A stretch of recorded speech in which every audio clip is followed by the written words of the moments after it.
Hello guys, అందరికీ నమస్తే. Welcome to Bala talks. Finally Bharat Bangladesh మధ్యలో మళ్ళీ మంచి రోజులు వచ్చే ఛాన్స్ అయితే కనిపిస్తుంది. బంగ్లాదేశ్లో ఎలక్షన్స్ జరిగాయి. ఆ ఎలక్షన్స్లో బీఎన్పీ బంగ్లాదేశ్ నేషనలిస్ట్ పార్టీ ఏదైతే ఉందో అది అఖండ విజయం సాధించింది. 212 సీట్లలో బీఎన్పీ గెలిస్తే జమాతే ఇస్లాం అమెరికా పపెట్ ఎవరైతే ఉన్నారో మహమ్మద్ యూనుస్ తాత్కాలిక ప్రధాని సపోర్ట్ చేసిన జమాతే ఇస్లాం కేవలం 66 సీట్లలో గెలిచింది. ఈ జమాతే ఇస్లామియా పార్టీకి పాకిస్తాన్ సపోర్ట్ ఉంది, ఐఎస్ఐ సపోర్ట్ ఉంది. ఆసిమ్ మునీర్ అలాగే షెహబాజ్ షరీఫ్ ముందుండి జమాతే ఇస్లామియాని గెలిపించుకోవాలని ప్రయత్నం చేశారు. దానికి చాలా కారణాలు ఉన్నాయి. ఏంటంటే జమాతే ఇస్లామియాకి పాకిస్తాన్ నుంచి బంగ్లాదేశ్ విడిపోవడం ఇష్టం లేదు. ఎప్పుడైతే బంగ్లాదేశ్ పాకిస్తాన్ పార్టీషన్ జరుగుతుందో అప్పుడు ఈ జమాతే ఇస్లామియా అయితే దీన్ని తీవ్రంగా వ్యతిరేకించింది. బంగ్లాదేశ్ తాత్కాలిక ప్రధాని మహమ్మద్ యూనుస్ జమాతే ఇస్లామియా నాయకులను జైలు నుంచి రిలీజ్ చేసి బంగ్లాదేశ్లో నిషేధంలో ఉన్న జమాతే ఇస్లామియా పార్టీని మళ్ళీ ఆ పార్టీకి నిషేధం ఎత్తివేసి ఈ ఎలక్షన్స్లో పార్టిసిపేట్ చేయడానికి ఛాన్స్ కల్పించిండు. దానికి కారణం ఏంటంటే మహమ్మద్ యూనుస్ కూడా జమాతే ఇస్లామియాకి సపోర్టర్. సో ఇన్ని చేసినా కూడా బంగ్లాదేశ్ ప్రజలు బీఎన్పీని బంగ్లాదేశ్ నేషనలిస్ట్ పార్టీనే సపోర్ట్ చేశారు. ఎందుకంటే ఈ బీఎన్పీ అధ్యక్షుడు ఎవరైతే ఉన్నారో ఈ ఎలక్షన్స్కి ముందు అక్కడున్న మైనారిటీలకి ఒక మాట అయితే ఇచ్చాడు. ఈ ఎలక్షన్స్లో బీఎన్పీ పార్టీ గెలిస్తే మైనారిటీల సేఫ్టీని మేము చూసుకుంటాం, మైనారిటీలకు ఎటువంటి ఇబ్బందులు కలగకుండా మేము ఆ రక్షణ కల్పిస్తామని చెప్పేసి ఈయన చెప్పడం జరిగింది. అలాగే బంగ్లాదేశ్ని అభివృద్ధి చేస్తాను అనే ఈ స్లోగన్ పైన ఆయన ఎలక్షన్స్కి అయితే వెళ్ళడం జరిగింది. సో బంగ్లాదేశ్ ప్రజలు ఆ బీఎన్పీ ఇచ్చిన ఈ స్టేట్మెంట్లను నమ్మారు. కాబట్టి ఇప్పుడు బంగ్లాదేశ్లో సింగిల్ లార్జెస్ట్ పార్టీగా బీఎన్పీ అయితే గెలుపొందింది. రాబోయే రోజుల్లో తారిక్ బంగ్లాదేశ్కి ప్రధాని కాబోతున్నారు. అయితే గత 16 నెలలుగా భారత్కి బంగ్లాదేశ్కి మధ్యలో సంబంధాలు అస్సలు బాలేవు, దౌత్య సంబంధాలు కూడా లేవు. అలాగే భారత్కి బంగ్లాదేశ్కి మధ్యలో ఉన్న ఈ ట్రేడ్ ఏదైతే ఉందో అది చాలా దెబ్బతిన్నది. బంగ్లాదేశ్ తాత్కాలిక ప్రధానిగా మహమ్మద్ యూనిస్ అయిన తర్వాత బంగ్లాదేశ్లోని మైనారిటీలపైన ముఖ్యంగా హిందువులపైన చాలా తీవ్రంగా దాడులు జరిగినాయి. చాలామందిని హత్య చేసారు, హిందువుల ఆస్తులను లాక్కున్నారు, హిందువుల ఆడవారి మానాలను కూడా తీశారు. అంటే ఆల్మోస్ట్ చీకటి రోజులు వచ్చేసినాయి బంగ్లాదేశ్లో. ఈ విషయాన్ని అక్కడి ప్రెస్ కానీ ప్రపంచ దేశాలు కానీ ప్రశ్నిస్తే ఈ సిగ్గులేని అమెరికా పపెట్ ఎవరైతే ఉన్నారో మహమ్మద్ యూనుస్ అదేం లేదు, బంగ్లాదేశ్లో పరిస్థితులన్నీ బాగానే ఉన్నాయి, ఇక్కడ హిందువుల మీద ఎటువంటి దాడులు జరుగుతలేవు అని సిగ్గు లేకుండా స్టేట్మెంట్స్ ఇవ్వడం జరుగుతుంది. కాకపోతే అక్కడ ప్రజలు దాన్ని నమ్మలేరు. చెప్పాలి అంటే జమాతే ఇస్లామియాకి ఏదైతే నిషేధం ఉన్న పార్టీని మళ్ళీ పునరుద్ధరించడానికి ఎప్పుడైతే పర్మిషన్ ఇచ్చాడో అప్పుడే బంగ్లాదేశ్ ఇక రాడికల్ ఇస్లామిస్ట్ కంట్రీగా మారిపోతున్నది అనే సంకేతాలు అయితే జనాల్లోకి వెళ్ళిపోయినాయి. అయితే ఎన్ని రోజులు షేక్ హసీనా గారు బంగ్లాదేశ్లోని మైనారిటీలకు ఎటువంటి ఇబ్బంది కలగకుండా చాలా జాగ్రత్తగా రక్షించుకున్నారు. కానీ ఎప్పుడైతే ఈ బంగ్లాదేశ్లో జెన్జీ ఉద్యమం జరిగిందో, జెన్జీ ఉద్యమం తర్వాత షేక్ హసీనా గారు పదవిని కోల్పోవాల్సి వచ్చిందో, షేక్ హసీనా గారు బంగ్లాదేశ్ని వీడి భారతదేశంలోకి వచ్చి ఇప్పుడు తలదాచుకుంటున్నారో అప్పటి నుంచి అక్కడ రాడికల్స్ ఎవరైతే ఉన్నారో, అంటే జిహాదీ రాడికల్స్ ఎవరైతే ఉన్నారో వాళ్ళైతే హిందువుల పైన దాడులు చేయడం రోజు జరుగుతున్నాయి. కానీ యూనుస్ ప్రభుత్వము అస్సలు చూడనట్టుగా, అంటే ఇప్పుడు ప్రభుత్వం తలుచుకుంటే ఆ దాడులు ఆగిపోతాయి. కాకపోతే యూనుస్ స్వతహానే హిందూ వ్యతిరేకతడు, ఆ దాడులను చూసి చూడనట్టుగా ఉన్నాడు. సో ఈ బీఎన్పీ పార్టీ ఎలక్షన్స్ ముందు చెప్పింది ఒకటే, మా పార్టీ అధికారంలోకి వస్తే మైనారిటీలని ముఖ్యంగా హిందువులని జాగ్రత్తగా చూసుకుంటామని చెప్పింది. అలాగే హిందువులకు సీట్లు కూడా ఇచ్చింది. ఆ హిందువులు కూడా 3 సీట్లలో అఖండ విజయం సాధించారు. ఇప్పుడు బంగ్లాదేశ్ భారత్ సంబంధాలు మళ్ళీ గాడిలో పడే అవకాశాలు ఉన్నట్టు దీన్ని బట్టి అనిపిస్తుంది. అయితే మనము లాజికల్గా ఆలోచిస్తే బంగ్లాదేశ్తో మన సంబంధాలు బాగుంటేనే మంచిది అని లాజికల్గా ఆలోచించవచ్చు. ఎందుకంటే భారత్ బంగ్లాదేశ్ ట్రేడ్ సంవత్సరానికి $14 బిలియన్, అందులో భారత్ నుంచే బంగ్లాదేశ్కి $10 బిలియన్ ఎక్స్పోర్ట్ అవుతాయి. బంగ్లాదేశ్ నుంచి మనం కొనేది చాలా తక్కువనే, కానీ భారత్ నుంచి బంగ్లాదేశ్ కొనేది చాలా ఎక్కువ. సో ఇటు ఆర్థిక పరంగా అయినా కానీ తర్వాత బార్డర్ షేరింగ్, భారత్కి బంగ్లాదేశ్కి మధ్యలో 4000 కిలోమీటర్ల వరకు బార్డర్ షేరింగ్ ఉంటుంది.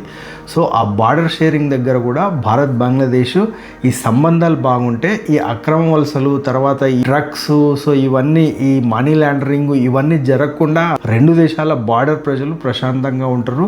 అలాగే భారత్ బంగ్లాదేశ్ సంబంధాలు దెబ్బతింటే చైనాకి అది ప్లస్ అవుతుంది. చైనా బంగ్లాదేశ్తో క్లోజ్ అయ్యి ఇంకా చాలా విషయాల్లో భారత్కి చైనా వ్యతిరేకంగా మారుతుంది. ఆల్రెడీ మనకు తెలుసు ఆసియాలో చైనాకి భారత్ ధీటైన పోటీ ఇస్తుంది, ఆర్థికంగా కానీ టెక్నాలజీ పరంగా కానీ. బిఎన్పి మాజీ అధ్యక్షురాలు ఖలీదా జియా మరణం తర్వాత భారత ఫారిన్ మినిస్టర్ జయశంకర్ గారు డైరెక్ట్ బంగ్లాదేశ్ వెళ్ళి హాజరయ్యారు. ఆ సందర్భంగానే తారిక్ మరియు జయశంకర్ గారి మధ్యలో చర్చలు జరిగినాయి. ఆ చర్చల్లో భాగంగానే బంగ్లాదేశ్లో ఉన్న హిందూ మైనార్టీలకు రక్షణ కల్పిస్తాం, మీ సపోర్ట్ మాకు కావాలి అని రిక్వెస్ట్ చేయడం జరిగింది. ఎప్పుడైతే బిఎన్పి పార్టీ గెలిచిందో అప్పుడు మన ప్రధాని నరేంద్ర మోదీ గారు అయితే ట్వీట్ చేయడం జరిగింది. ఆ ట్వీట్లో బంగ్లాదేశ్కి అన్ని విధాలుగా సహకరిస్తాం, భారత్కి బంగ్లాదేశ్కి మధ్యలో స్నేహం ఎప్పుడూ ఉంటుంది, ఆ సహకారం ఎప్పుడూ ఉంటుంది అని ట్వీట్ చేయడం జరిగింది. సో ఈ విధంగా ఇప్పుడు పాకిస్తాన్ చైనా కంటే ముందుగా మళ్ళీ మనం బంగ్లాదేశ్తో ఆ టైఅప్స్ ఏవైతే ఇంతకుముందు అంటే షేక్ హసీనా గారు ఉన్నప్పుడు భారత్ బంగ్లాదేశ్ మధ్యలో సంబంధాలు చాలా బాగుండేవి. కానీ అమెరికా పపెట్ ఎప్పుడైతే ఆ బంగ్లాదేశ్ పగ్గాలు తీసుకున్నాడో మహమ్మద్ యూనుస్, అప్పుడు పిచ్చి పనులు చేస్తూ భారత్తో సంబంధాలను తెగదించుకొని అలాగే పాకిస్తాన్కి దగ్గరైండు.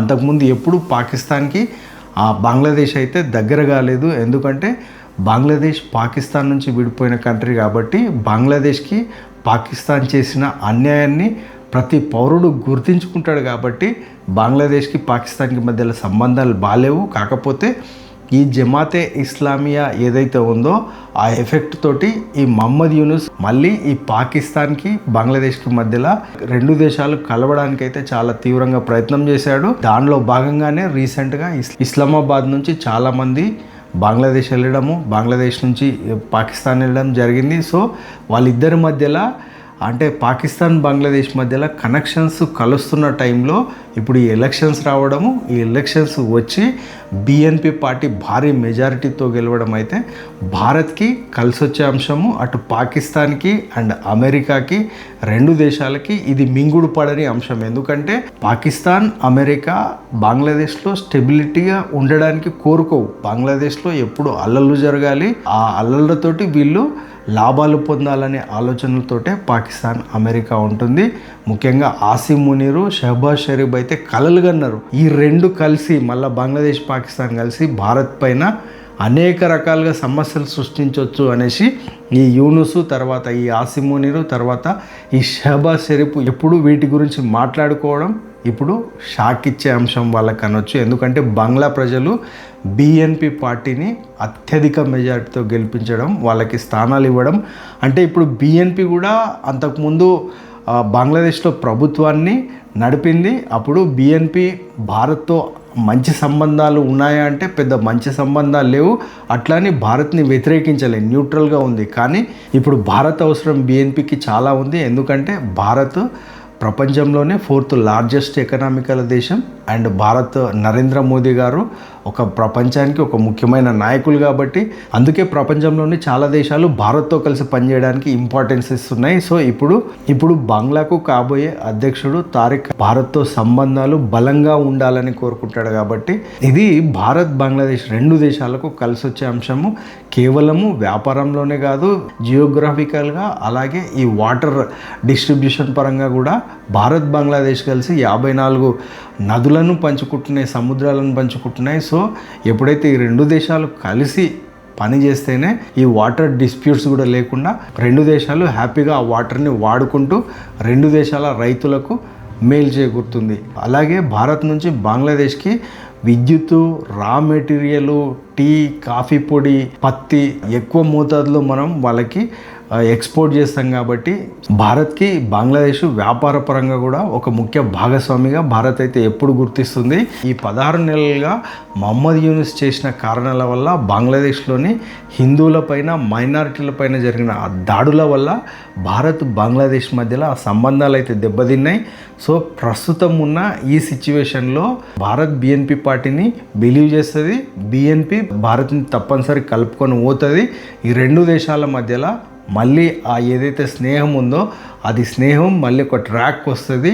రెండు దేశాలు కలిసి పనిచేస్తాయి అనేది అయితే అందరికీ కాన్ఫిడెంట్గా ఉంది. మహమ్మద్ యూనుస్, ఆసిఫ్ మునీరు, షహబాజ్ షరీఫ్ కలలు కన్నా ఆ కలలు కలలుగానే మిగిలిపోతాయి అని అయితే మనం ఆలోచించవచ్చు. సో ఇది గైస్ ఈ వీడియో మీకు నచ్చింది అనుకుంటా. Take care, bye.